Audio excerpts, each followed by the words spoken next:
Vibrant భక్తి TV ప్రేక్షకులకు నమస్కారం. శ్రావణ మాసం ప్రత్యేక కార్యక్రమానికి స్వాగతం. శ్రావణ మాసంలో ఎలాంటి పద్ధతులు పాటించాలి, లక్ష్మీ వ్రతం ఏ విధంగా చేసుకోవాలి, ఇటువంటి విషయాలని మనతో పంచుకోవడానికి మనతో పాటు ఉన్నారు ప్రముఖ ఆస్ట్రాలజర్, ఆధ్యాత్మికవేత్త చేబిఎం కిరణ్ శర్మ గారు. వారిని అడిగి మరిన్ని వివరాలు తెలుసుకుందాం. నమస్కారం గురువుగారు. అఖండ ఐశ్వర్యమిస్తున్నా. గురుగారు, అసలు శ్రావణ మాసం అంటేనే ఆడవాళ్ళకి చాలా ఇష్టమైన పండుగ దినాలు ప్రారంభమవుతాయి. మరి శ్రావణ మాసంలో లక్ష్మీ వ్రతం ఏ విధంగా ప్రారంభించుకోవాలంటారు? మీరు అన్న దాంట్లోనే సమాధానం కూడా ఉంది. స్త్రీ మాసం అంటే శ్రావణ మాసం అంటేనే స్త్రీ మాసంగా నేను చెప్తుంటాను అందరికి కూడా.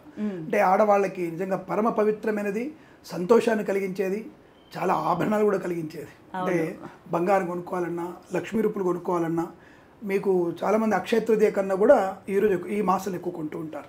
సో కాబట్టి ఈ మాసం మొత్తం కూడా స్త్రీ మాసంగా చెబుతూ విశేషమైన అందులో శ్రావణ మాసంలో వరలక్ష్మి వ్రతం అసలు ఎంతో ఆతృతగా, ఆనందంగా, చాలా పరమ పవిత్రంగా, సంతోషంగా చేసుకునే వ్రతం వరలక్ష్మి వ్రతం. ఈ వ్రతాన్ని చాలామంది అందరూ అనుకుంటారు, అంటే పౌర్ణమి ముందుగా వచ్చే శుక్రవారం మాత్రమే చేసుకోవాలి. దీన్ని ఖచ్చితంగా పౌర్ణమి ముందు శుక్రవారమే చేసుకోవాలి. అయితే కొంతమందికి ఆడవాళ్ళకి ఇబ్బందులు ఉంటాయి కదా, తప్పకుండా అంటూ ఉంటుంది, కొద్ది ఇబ్బంది ఉంటుంది. కొంతమందికి మైల వస్తుంది, పురుడు వస్తుంది, మరి మొత్తానికి చేసుకోవద్దా అంటే అలా ఏం చెప్పలేదు. పౌర్ణమికి ముందుగా వచ్చేటువంటి శుక్రవారం రోజున ఈ వ్రతాన్ని ఆచరించాలి. కానీ తరుపది మనకి ఈ 4 వారాలు కానీ 5 వారాలు వస్తే వీలైతే మొదటి వారం, 2వ వారం, 4వ వారం, 5వ వారం ఏ వారమైనా తప్పకుండా చేసుకోవచ్చు, దానికి ఎటువంటి ఇబ్బంది లేదు. కానీ పరమ పవిత్ర మాసంలో మాత్రం శుక్రవారం రోజున ఖచ్చితంగా మీరు వరలక్ష్మి వ్రతం నోముకొని తీరాల్సిందే.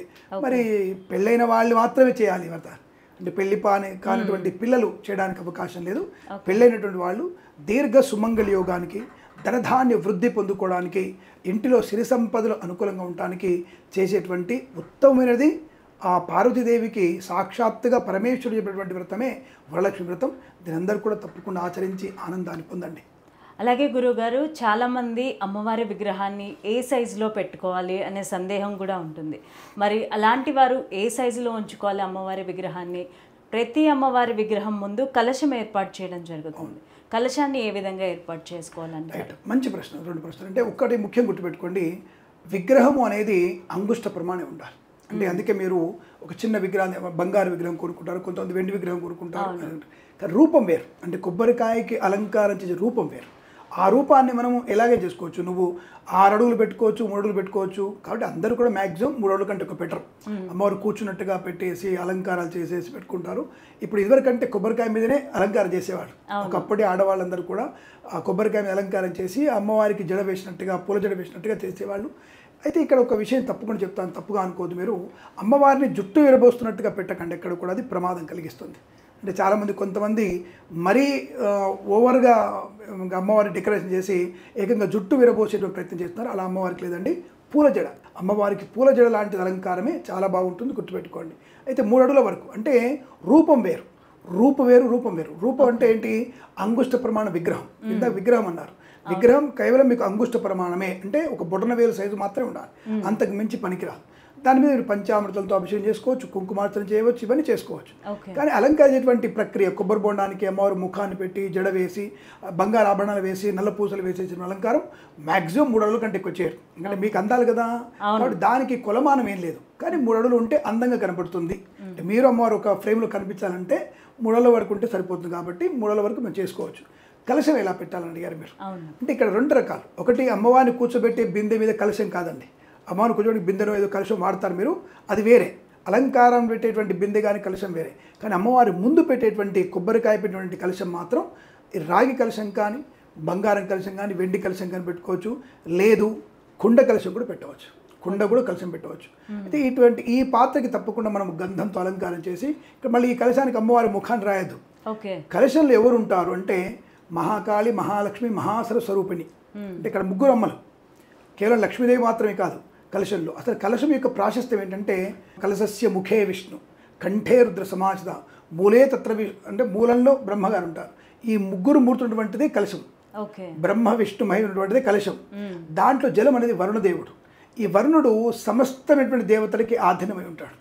కాబట్టి ఆ వరుణ దేవుడిని అంటూ నీళ్లు పోయాలి. అందులో చాలామంది బియ్యం పోయొచ్చు కదండి అంటే, బియ్యం పోస్తారు. ఎందుకు పోస్తారు బియ్యం అంటే ధాన్యం ఒకవేళ కలశం కదిలినప్పుడు మొత్తం అక్కడ తడిసిపోయి విచ్ఛిన్నం అవుతుందేమో, అలంకారం పోతున్న భావంతో అందరూ కూడా ఖచ్చితంగా అందులో బియ్యం వేసుకుంటారు, ధాన్యం వేసుకుని కొంత చేస్తూ ఉంటారు. మరి కలశం ఉద్వాసన ధాన్యం ఏం చేయాలి అదో డౌట్. అవును, హాయిగా వండుకొని తినవచ్చు. చాలామంది చేస్తారంటే, చాలామంది చెప్తుంటారు కలశంలో బియ్యాన్ని వండి అమ్మవారు నైవేద్యం పెట్టమంటారు. అది అమ్మవారు నైవేద్యం పెట్టిన బియ్యమే, అమ్మవారికి సమర్పణ చేసిన బియ్యం అది. మనం అది ప్రసాదంగా స్వీకరించాలి, అంతే, వండుకొని మనం తినాలి అంతే తప్ప మళ్ళీ దాన్ని అన్నం వండేసి మళ్ళీ అమ్మవారి నివేదన చేయకూడదు, అబద్ధం, అది శాస్త్ర విరుద్ధం. అది ఇప్పుడు అమ్మవారి కోసం సమర్పణ చేశారు మీరు. అవును, మరి నీళ్ళు ఏం చేయాలి స్వామి అంటే, మర్నాడు మీ ఇంట్లో అంటే వరలక్ష్మి అయిన తర్వాత శనివారం రోజున ఉద్వాసన చేసేసి మొక్కల్లో వేసుకోవచ్చు, స్నానం కూడా చేయవచ్చు. ఓకే, కలిసి నీళ్ళు కదా, స్నానం బ్రహ్మాండం. ఏమవుతుంది, ఆయుష్ పెరుగుతుంది, ఆరోగ్యం పెరుగుతుంది, యశస్సు పెరుగుతుంది. యశస్సు అంటే ఏమిటి, రూపలావణ్యం, అంటే రూపలావణ్యం పెరుగుతుంది మనకి. కాబట్టి మరి కలశంలో ఏం వేయాలి, లోపల దాంట్లో ఏం వేయాలి అంటే, ఒక ఒక్క వేయాలి, రూపాయి కాయిన్ వేయాలి, 2 కాసిన అక్షింతలు అంటే పసుపు అక్షింతలు వేయాలి, కాసిన చందనం వేయాలి. గంధం కాదు, ఇప్పుడు వచ్చే డబ్బాలో చందనం కాదండి, మనం చెక్కతో చేసినటువంటి చందనం ఉంటుంది, రాకి మనం రాస్తాం, ఆ చందనం తీసి ఆ కలశంలో వేసేసి ఆ కలశం పైన కొబ్బరికాయ పెట్టి ఆ కలశం యొక్క వస్త్రం పెట్టాలి అమ్మవారికి. ఎందుకు, ఆ వస్త్రము కొబ్బరికాయ కలశం 3 ఉంటేనే అమ్మవారి యొక్క రూపం వచ్చినట్టు మనకి. దాన్ని ప్రాణప్రతిష్ఠ చేస్తారు. దాన్ని అటువంటి కలశంలో అమ్మవారిని ఆవాహనం చేసి ప్రాణప్రతిష్ఠ చేసి అమ్మవారిని పూజించి, ఈ అమ్మవారి వ్రత కథ మనకి చారుమతి కథ ఉంటుంది కదా, వరలక్ష్మి వ్రతం రోజున చారుమతి కథ ఉంటుంది. ఆ కథ చెప్పుకున్న వారికి అమ్మవారు సంపూర్ణమైనటువంటి సౌభాగ్యాన్ని, అలాగే సుమంగళి యోగాన్ని, ధనధాన్య వృద్ధిని, మీ ఇంట్లో సిరి సంపదలు, పుత్రపౌత్రాభివృద్ధి చేయడానికి అవకాశం బ్రహ్మాండంగా ఉంటుంది. ఇలా కలశాన్ని, రూపాన్ని ఏర్పాటు చేసుకోవాలి. అలాగే గురువుగారు, వ్రతం చేసుకున్న మహిళలు ఎవరైనా తాంబూలాలు ఇస్తూ ఉంటారు. తాంబూలాల్లో ముఖ్యంగా ఏ వస్తువులు ఉంటే మంచిదంటారు, ఏ వస్తువులు ఉంటే కలిసి వస్తుంది? రైట్, ఇక్కడ శనగలు ఇవ్వడం, వాయిని ఇవ్వడం చాలా చూసి ఉంటారు మీరు. శనగలు తప్పకుండా ఇస్తారు. ఈ మంగళగౌరి వ్రతానికి, వరలక్ష్మి వ్రతానికి, శ్రావణ మాసాలు 2 వ్రతాలు మనకి, ఒకటి మంగళగౌరి, ఒకటి వరలక్ష్మి. సరే, ప్రస్తుతాంశంలో వరలక్ష్మి వ్రతం రోజున శనగలు ఇవ్వడం అంటే శనగలు తప్పకుండా ఇవ్వాలి. శనగలు ఏంటంటే మనకి యశోవృద్ధిని కలిగిస్తుంది, బలాన్ని కలిగిస్తుంది. అవి నాని ఉంటాయి కదా, తిన్నవారికి ఆరోగ్యాన్ని కలిగిస్తుంది. కాబట్టి పరోక్షంగా బుద్ధి వికాసము, ధనాన్ని ఇవ్వడానికి గురుడు అనేవాడు శనగల కారకుడు. ఈ శనగలు ఇవ్వడం వల్ల అవుతుంది, బృహస్పతి యొక్క అనుగ్రహాన్ని పొందుకొని జ్ఞానవంతమైన స్థితిని పొందుకోవడానికి శనగల దానంగా వాయనంగా ఇస్తుంటారు. దానంగా కాదు, వాయనంగా ఇస్తుంటారు. అలాగే ఈ తాంబూలంలో ఏమేమి ఇవ్వాలి అంటే, కొంతమంది పూర్ణాలు చేస్తారు, అమ్మవారికి పూర్ణాలు ఇస్తారు. పూర్ణాలు కూడా వాయనం ఇవ్వాలి. అది 5, 7, 9 ఆ ఇంటి ఆచారంగా ఇస్తారు. తప్పకుండా 9 అయితే కంపల్సరీ ఇవ్వాలి. 9 పూర్ణాలని వాయిస్తారు. కొంతమంది సజ్జాబురులు అంటారు, అవి కూడా చేస్తుంటారు. సజ్జా లాంటి బుర్రలు చేస్తుంటారు, అవి కూడా మనం దానం ఇవ్వాల్సిందే, అవి కూడా వాయనంగా ఇవ్వాల్సిందే. కానీ పూర్ణ బుర్రలు ఇవ్వాలి, పూర్ణ నిండుగా ఉన్నటువంటి బూరెలు మాత్రమే దానంగా ఇవ్వడం. దానితో పాటుగా ఖచ్చితంగా మీరు ఇవ్వాల్సింది, ఒక్కళ్ళకైనా సరే ముత్తైదువకి చీర, జాకెట్టు 2 ఇవ్వాలి, తమలపాకులు 2 ఇవ్వాలి, 2 ఒక్కలు ఇవ్వాలి, మీకు వీలైతే పసుపు కుంకుమ భరణిలు ఇవ్వాలి, దాంట్లో 2 గాజులు ఇవ్వాలి, 4 గాజులు, ఆవిడకి సరిపోయేటువంటి గాజులు ఇవ్వాలి. ఇవన్నీ కూడా ఎలా ఇవ్వాలి, ఏదో తెచ్చాము ఇచ్చేసామని కాదండి, అవతలి వాళ్ళు వినియోగించుకునేటువంటి అవకాశం ఉండాలి. ఏదో చీర పెట్టాము, 300 రూపాయలు చీర తెచ్చుకుని మొహాన పడేసాం. నువ్వు 300 రూపాయలు చీర ఇస్తే నీకు 3000 వస్తుంది, నువ్వు 1000 రూపాయలు చీర పెడితే 1,00,000 రూపాయలు నీకు వస్తుంది. అంటే అవతలి వాడికి పనికొచ్చేది, ఆ ముత్తైదువకి పనికొచ్చేటువంటి ఒక వస్తువు మనం కానుకగా ఇస్తే మనం దాన్ని అనుభవించే యోగ్యత ఉంటుంది, మనం కూడా అనుభవించవచ్చు. పనికిరాని చిన్న బరి ముద్దలు, ఇవాళ రేపు ఏదో స్టిక్కర్ మీద 2 ముద్దలు వస్తాయి, అది తీయను రాదు, పెట్టను రాదు, అంటే తీస్తే కుంకుమ కింద పోతుంది. అలా ఇవ్వడం ఎందుకు, హాయిగా ఒక పొట్లం కట్టి ఇవ్వండి, ఒక ప్యాకెట్లో ఇవ్వండి, లేదా ఒక మంచి భరణి ఇవ్వండి. ఇవ్వగలిగే స్తోమత ఉన్నా ఇవ్వలేకపోవడం, ఎక్కడైతే పిసినారతనం ఉంటుందో అక్కడ అమ్మవారి అనుగ్రహం ఉండదు. కాబట్టి పిసినారతనంతో మీ వ్రతాలు చేయకండి. ఇప్పుడు చేశారు రైట్, మీ ఇంట్లో ఉంచండి, వాయన వాడిని పిలిస్తే కాస్త పసుపు కుంకుమ చేతితో ఇచ్చేయండి, పుస్తలకి పసుపు పెట్టుబడి కుంకుమ చేతితో ఇవ్వండి, పర్వాలేదు. కానీ పిసినారతనంతో ఇచ్చి ఇవ్వనట్టుగా చాలినటువంటి పదార్థాలు ఇవ్వడం వల్ల అనర్థాన్ని పొందుకునే అవకాశం ఉంటుంది. నీకున్నంతలో నీవు సరే, నీకు ఒకవేళ నువ్వు మాత్రం 10,000 చీర కట్టుకుంటావా, వచ్చిన వాళ్ళకి 200 రూపాయలు చీర ఇస్తే ఎలా ఉంటుంది? పోనీ చీర ఇవ్వకు, ఒక మంచి యోగ్యమైన జాకెట్ ముక్క ఇవ్వండి. పాలిస్టర్ ముక్కలు 200 రూపాయలు 20 రూపాయల ముక్క తీసుకొని చేస్తున్నారు. దాంట్లో దాన్ని ఏం చేయాలి వాళ్ళు అంటే, ఆ తీసుకున్నటువంటి వస్తువులన్నీ కూడా, తాంబూలం వస్తువులన్నీ కూడా దుర్వినియోగం అవుతున్నాయి. వాళ్ళు పోతూ బయటపడి వెళ్ళిపోతున్నారు. అంటే నువ్వు ఇచ్చినటువంటి అమ్మవారు స్వీకరించాలి. ఏ భావంతో ఇచ్చావు, వరలక్ష్మి అమ్మవారిగా సుమంగల్ని పిలిచి వాయనం ఇచ్చావు. ఆ వాయనం బయట పోయిన తర్వాత పనికి మాల గుడ్డు ఇచ్చింది అని తిట్టుకోవడం వల్ల నీకు వచ్చినటువంటి లాభం ఏమిటి? తిట్టుకోకుండా అవతల ఉండడానికి పనికొచ్చేది ఒక వస్తువైనా సరే గంభీరంగా ఇవ్వండి, అనుకూలంగా ఉంటుంది. వారికి యోగ్యమయ్యేది ఇస్తే అనుకూలంగా ఉంటుంది, ధనధాన్య వృద్ధి బాగా ఉంటుంది మనకి. ఇలా తాంబూలంలో చీర, జాకెట్టు, పూలు, పళ్ళు, గాజులు. తమలపాకులు, గాజులు, అవన్నీ ఒక 9 రకాల వస్తువులు ఉంటాయి. ఆ 9 రకాల వస్తువులు వాడికి ఆ ముత్తైదువకి ఇవ్వాలి. ఒకరు కాదు, ముగ్గురికి. 1, 3, 5, 7, 9 ఇలా మీకు శక్తి ఉన్నంత వరకు ఇచ్చుకోవచ్చును. దానికి ఇబ్బంది లేదు. శుభమస్తు. అలాగే గురుగారు, ప్రసాదం ఎటువంటి ప్రసాదం అమ్మవారికి సమర్పించాలంటారు వ్రతం చేసిన రోజున? ఇక్కడ మంచి మంచి ప్రశ్న ఇది కూడా. ఎందుకంటే చాలామంది సంతోషమాతకు ఉపవాసం ఉంటారు అవును. ఈ టైంలో. శుక్రవారం ఉంటారు వాళ్ళు. మరి వాళ్ళు పులుపును వాడరు, నష్టం లేదు. వాళ్ళు సంతోషమాత వ్రతంలో ఉన్నటువంటి వాళ్ళు మీరు పులుపు వాడకుండా ఉండవచ్చు. వారందరూ తీపి పదార్థాలు పెట్టండి. కానీ అమ్మవారికి ఇక్కడ ఈ దధ్యోదనం, వరలక్ష్మీదేవికి దధ్యోదనము, పాయసం. ఇంకో ముందు ఒక అడుగు ముందుగా చెప్తున్నాను మీకు నేను, సేమియా పాయసం అస్సలు వండకండి దయచేసి. అంటే బయట వాడు తొక్కి చేస్తున్నాడా, ఉమ్మేసి చేస్తున్నాడా, పిసికి చేస్తున్నాడా, ఏ పదార్థంతో చేస్తున్నాడో మనకు తెలియని విషయం. కాబట్టి అవన్నీ కూడా అశౌచంతో ఉన్నాయి. అవన్నీ సో మనం తింటున్న తర్వాత పక్క పెడదాం.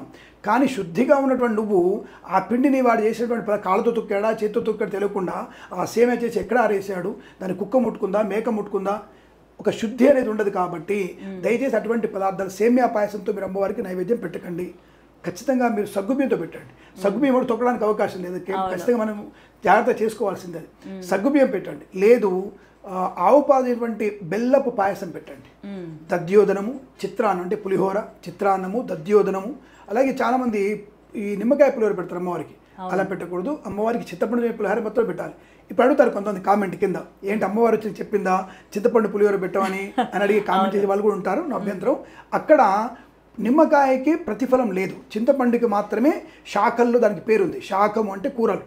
కూరలో చింతపండుకే విలువ ఉంది, నిమ్మకాయకి లేదు. కాబట్టి నిమ్మకాయ తింటారు. రెండవది శాస్త్రీయంగా చెప్తాను ఇప్పుడు మీకు నేను, నిమ్మకాయలో సిట్రిక్ ఆమ్లెట్ ఎక్కువ ఉంటుంది. అవును. అటువంటి పదార్థం తినడం వల్ల పిల్లల్లో ఇబ్బంది కలుగుతుంది, పిల్లలు రుచిగా తినరు. చింతపండు పులిహోరలో మనకి ఈరోజు ఆరోగ్యం బాగుంటుంది, మరునాడు తినడానికి యోగ్యత ఉంటుంది. నిమ్మకాయ పులిహోర మరునాడికి పాడైపోతుంది.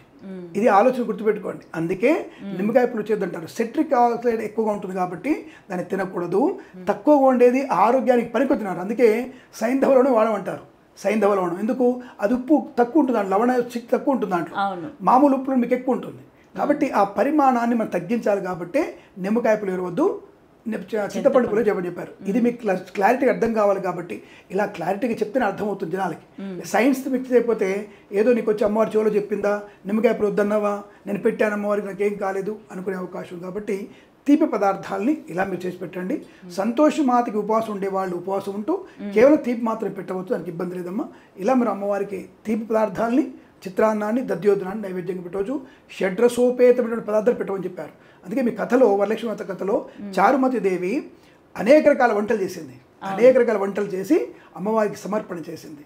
కాబట్టి మీరు తప్పకుండా అన్ని రకాల పదార్థాలు పెట్టవచ్చును. ఓకే గురుగారు, అదే కాకుండా తోరం కట్టుకుంటూ ఉంటారు వ్రతం రోజున.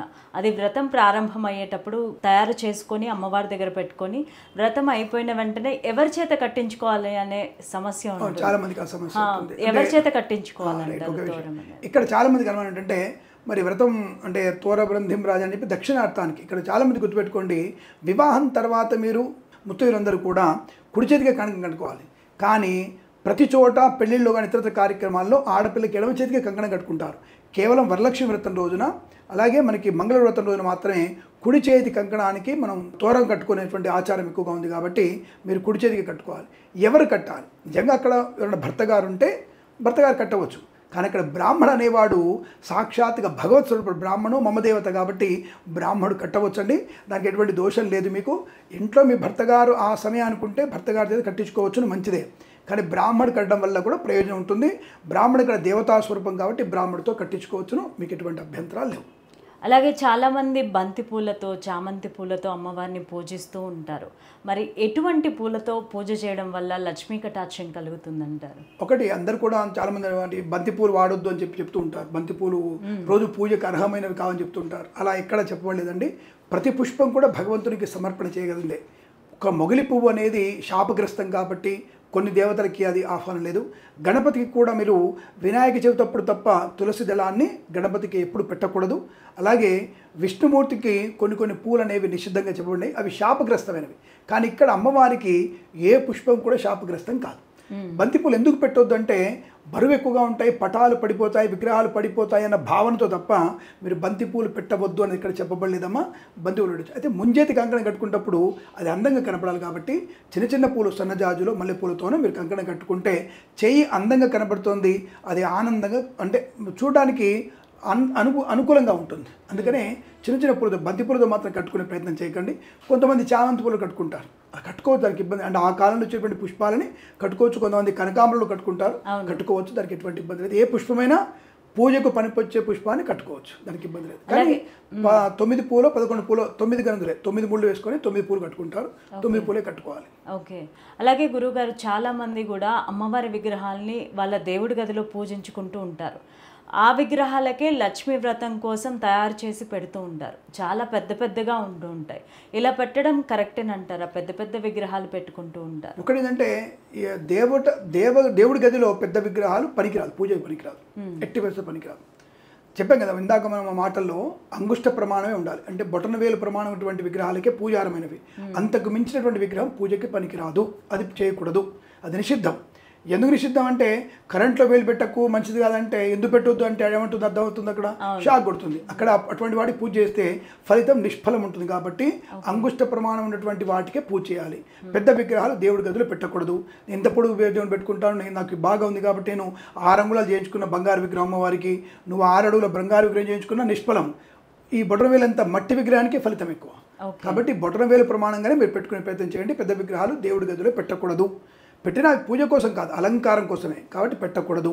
మరి బయట పెట్టిన వాటికి చేసుకోవచ్చా? తప్పకుండా, అది అలంకారమైనవి కాబట్టి అలంకారయుక్తంగా పెట్టుకునే విగ్రహానికి అలంకారం కోసమే జడ వేయడం, అమ్మవాడికి ఆభరణాలు వేయడం తప్ప నువ్వు పూజ చేసిన దేనికి? కలశానికి మాత్రమే.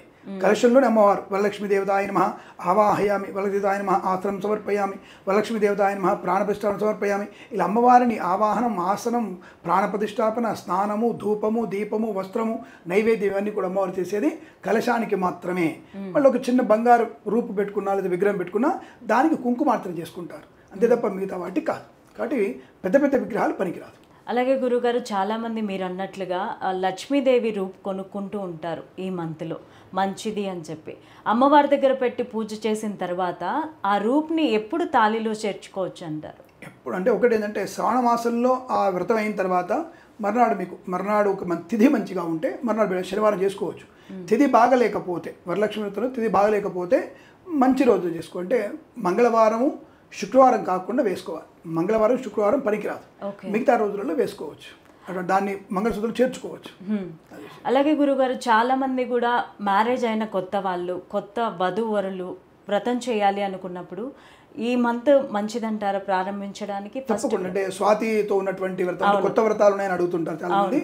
ఈ సంవత్సరం అధిక మాసం కాబట్టి కొత్త వ్రతాలు అనేవి కొంతగా లేవు కాబట్టి పాత వ్రతాలు వాళ్ళు చేసుకోవాలి. దంపతులు రెండు మాత్రం ఈ వరలక్ష్మి వ్రతానికి కొత్త నోములు పట్టుకునేటువంటి ఆచారం, అంటే చేయని వాళ్ళు ఉంటారు, 2-3 ఏళ్ళ చేయని వాళ్ళు ఉంటారు కదా, కొత్త నోములు పట్టుకునే వాళ్ళు ఉంటారు. ఈ సంవత్సరం స్వాతి నోములు లేవు కాబట్టి ఈ సంవత్సరంలో మీరు పట్టుకోవడానికి అవకాశం లేదు.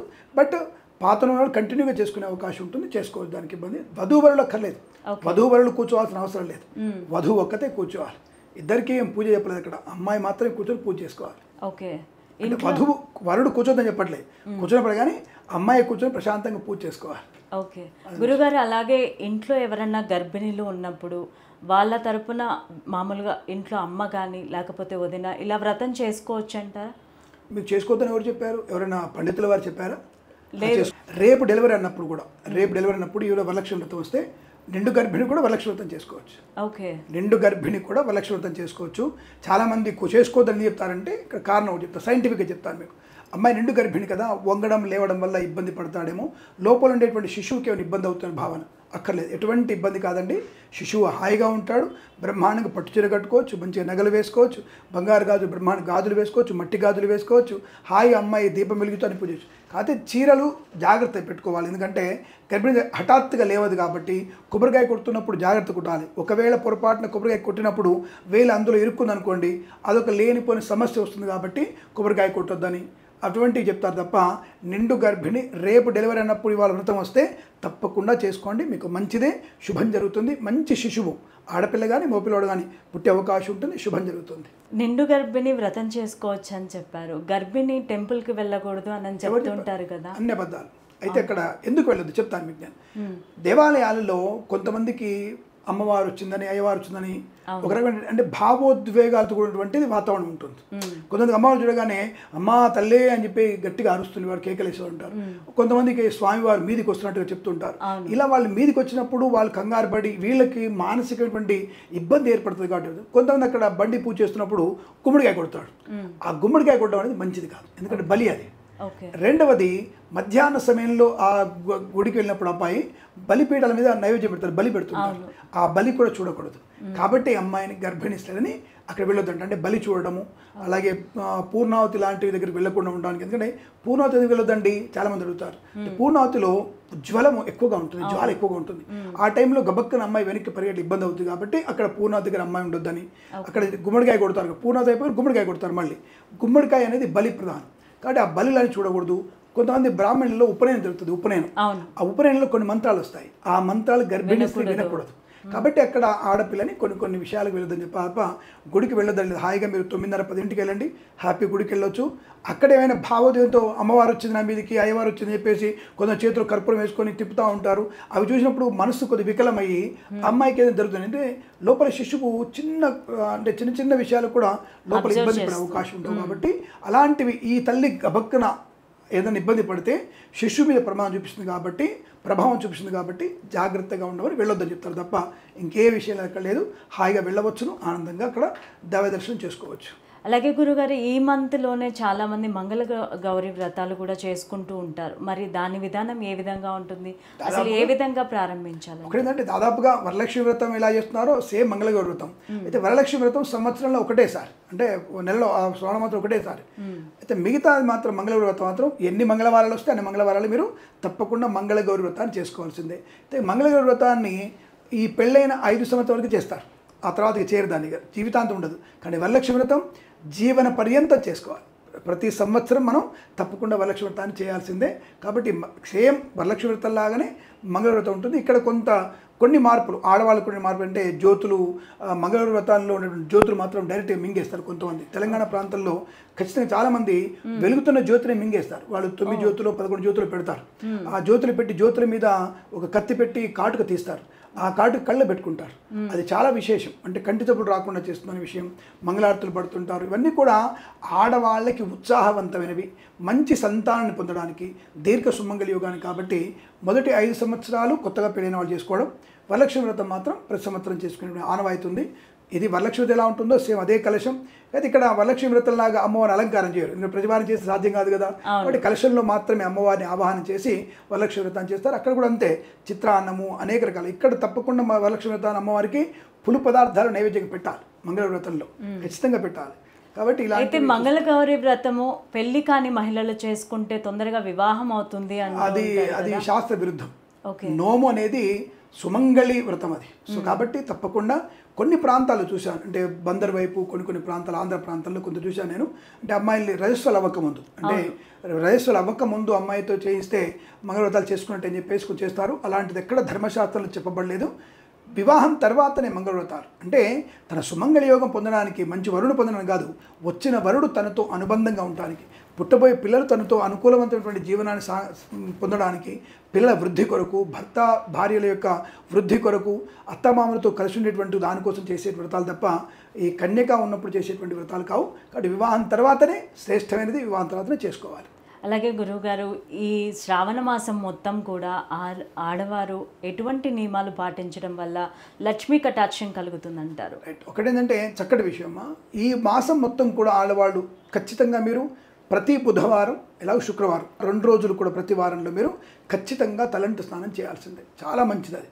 బుధవారం తలంటు స్నానం చేయడం వల్ల సర్వ పాపనాశనం, సమస్త దోష నివృత్తి అవుతుంది.